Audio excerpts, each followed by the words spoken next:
Unsere Fahrt beginnt in Alghero, Sardinien. Wir haben dort Ingo und Saskia kennengelernt, die mit ihrer Henny ebenso wie wir die Nordküste Sardiniens erkunden wollen.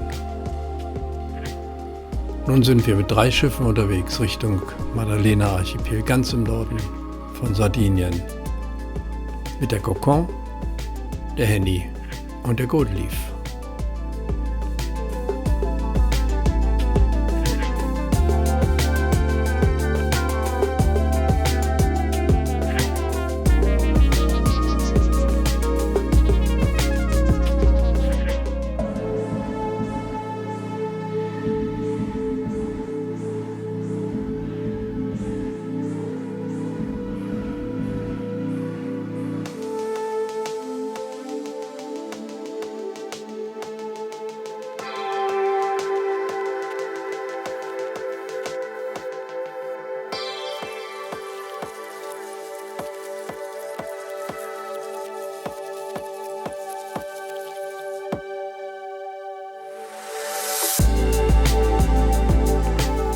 Die Henny fährt ziemlich dicht unter der Steilküste.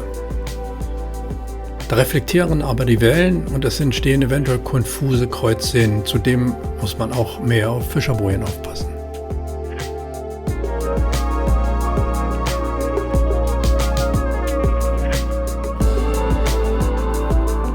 Wir bleiben etwas weiter von der Küste weg und ich habe das Gefühl, dass die Wellen hier ruhiger sind.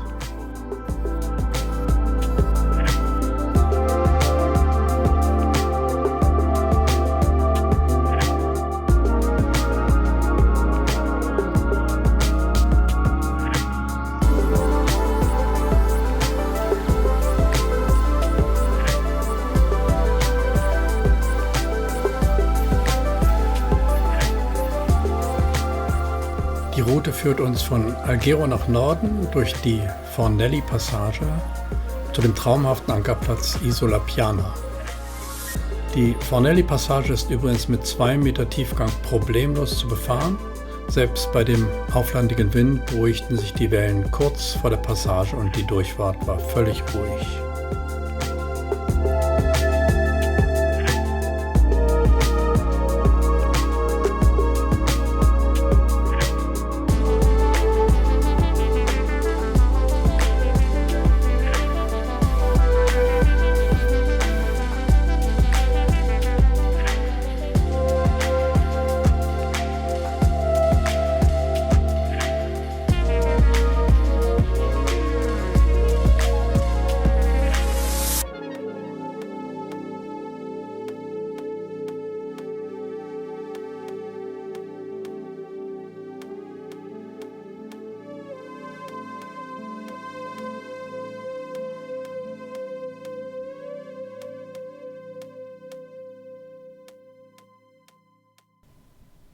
Nach einem Zwischenstopp in Castelsardo fahren wir nach Porto-Liscia, wo das Maddalena-Archipel anfängt.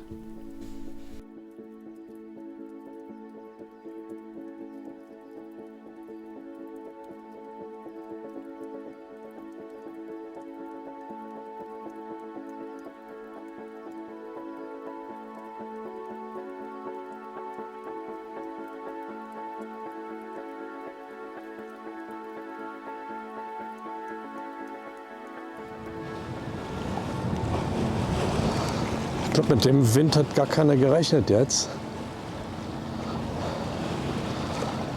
Aber es läuft wirklich gut.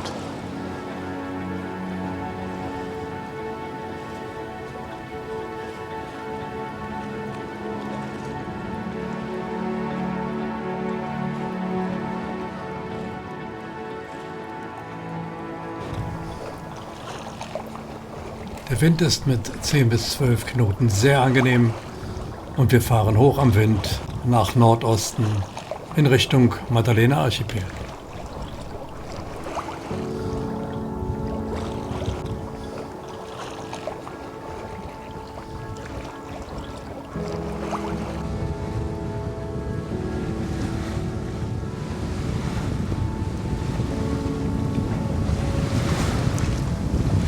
Neben uns läuft jetzt die Henny, läuft gut. Wir sind beide gleich schnell, würde ich sagen, auf dem Weg Richtung Maddalena Archipel.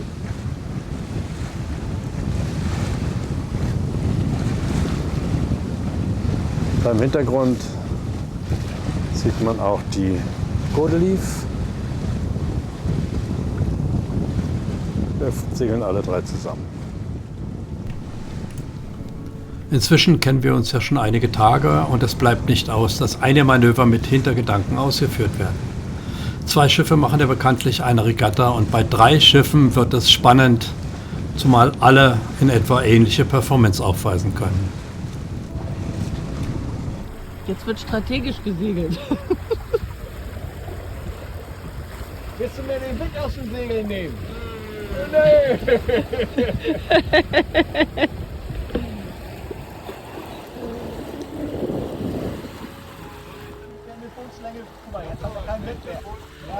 Ja, das ist wirklich, ich sag ja, das ist Taktik jetzt gewesen. Uns den Wind nehmen.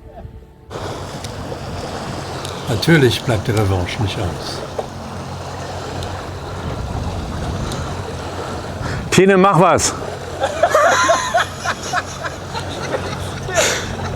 Mach irgendwas, aber mach was!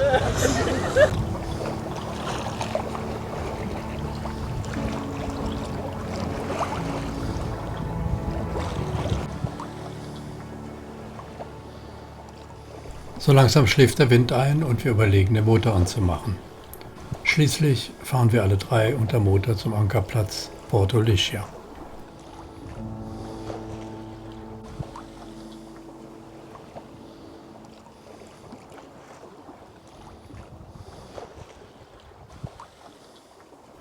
Wir kommen jetzt in dieser wunderschönen Ankerbucht an. Da vorne liegt die Godelief. Gleich kommt die Henny. Und wir gehen jetzt auch vor Anker.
Jetzt sind wir wirklich im Maddalena Archipel angekommen. Wir fahren zunächst von Porto Licia weiter nach Porto Palma.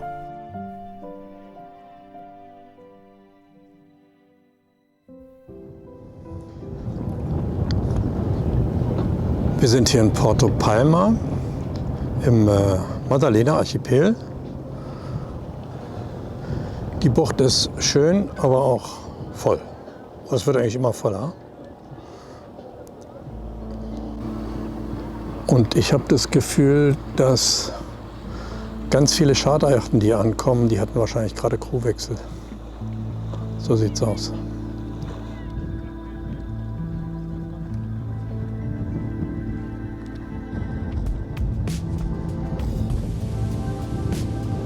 Die Landschaft ist schon toll auch. Große Schiffe sind hier. Das ist beeindruckend. Weiter geht es östlich um die Insel Caprera zum Ankerplatz La Maddalena auf der gleichnamigen Insel, die dem Archipel seinen Namen gab. Das Maddalena-Archipel ist ein Naturschutzgebiet und man muss zum Ankern Eintritt bezahlen. 2025 sind das für unsere Bootsgröße von 13,5 Metern für einen Tag 42 € oder für eine ganze Woche 101 €. Man kann aber auch längere Perioden buchen. Alles einfach buchbar übers Internet. Godelief sucht sich noch den Ankerplatz.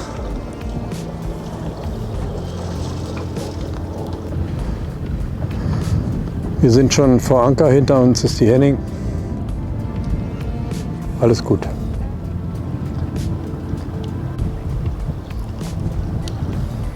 Da gibt es schon einige noble Anwesen hier. Am Ankerplatz La Maddalena.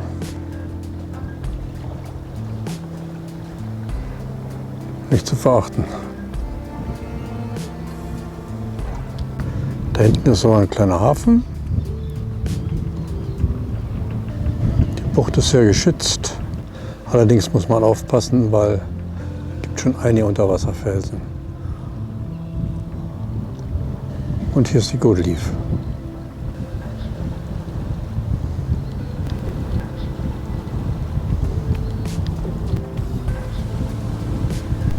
Wir haben uns entschieden, aus dieser schönen Bucht wieder rauszugehen hier, Girardelli, weil bis zu 40 Knoten Wind kommen sollen die nächsten Tage hier in der Straße von Bonifacio.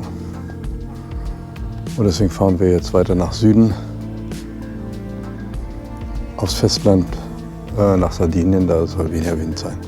Wir fahren also nach Süden an die Costa Smeralda, zunächst in den Golfo El Carni. Es ist ein schöner Ort mit allem, was man braucht und vor allem ein sehr geschützter Ankerplatz. Wir segeln bei extrem wenig Wind, aber wir versuchen es wenigstens. Die Küste, die an uns vorbeizieht, ist wirklich faszinierend. Jetzt interessiert uns die Costa Smeralda mit ihren unzähligen Ankerplätzen. Überall findet man geschützte Ecken und es ist fast unmöglich, alle einzeln aufzuzählen. Ein perfektes Segel- und Ankerrevier. Und jetzt geht's auf einen Ankerplatz, wo wir dann geschützt sind vor dem Starkwind in der Straße von Bonifacio.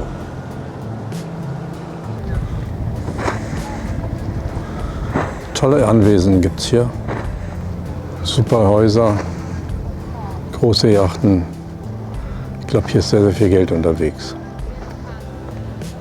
Eventuell einer der teuersten Ecken in ganz Italien.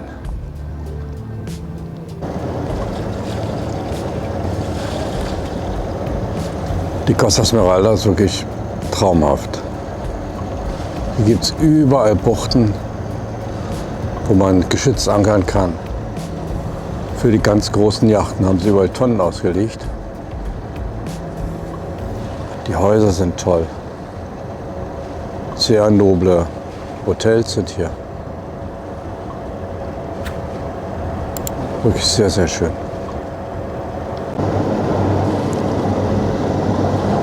Und das ist hier gang und gäbe. Full Speed vorbeirauschen.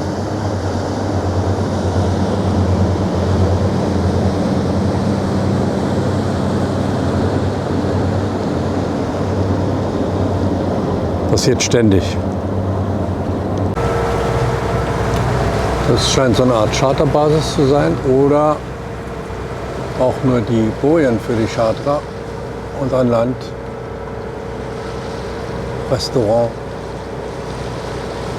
Minigolf, alles was man braucht. Wir sind jetzt hier vor Anker gegangen in der Cala Pita, gegenüber vom Maddalena-Archipel.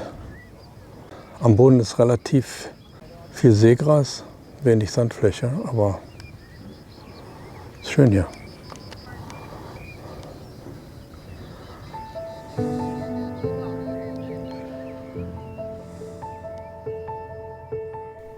Es geht weiter von der Cala Pita nach Porto Pudu, eine wieder sehr geschützte Ankerbucht. Auf dem Weg dahin erleben wir etwas ganz Besonderes. Eine Wettfahrt von Megayachten, die majestätisch durch das Maddalena-Archipel segeln. Meine Güte, sieht das toll aus. Guck dir das mal an. Was für ein irres Schiff. Ja, ja.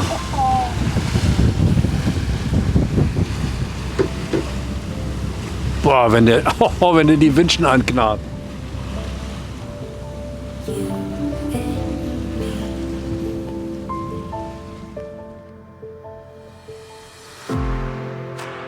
Little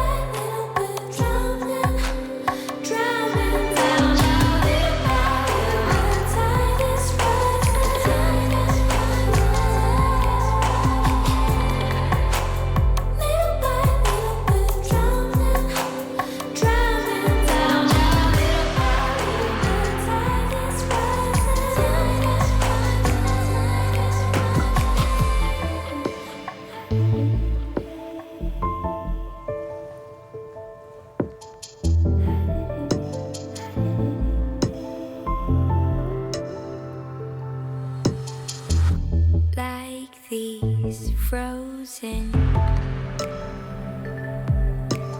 melodies.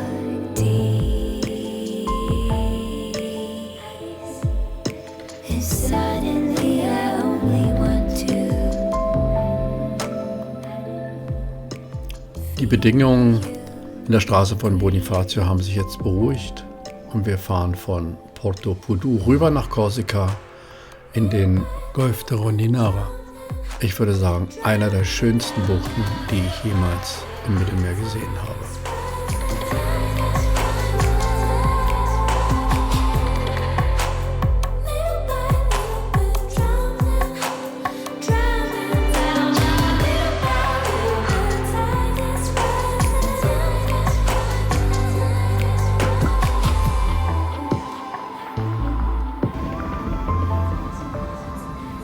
Wie vorher gesagt, kommt am nächsten Tag Starkwind auf, mit Böen bis 30 Knoten. Hier im Golf de Rondinara liegen wir aber sehr geschützt. Ein paar Tage später werden wir wieder nach Sardinien fahren, um von dort zurück nach Mallorca zu segeln. Das aber kommt im nächsten Video. Ich hoffe, das Video hat euch gefallen. Alles Gute und ciao von der Kokon.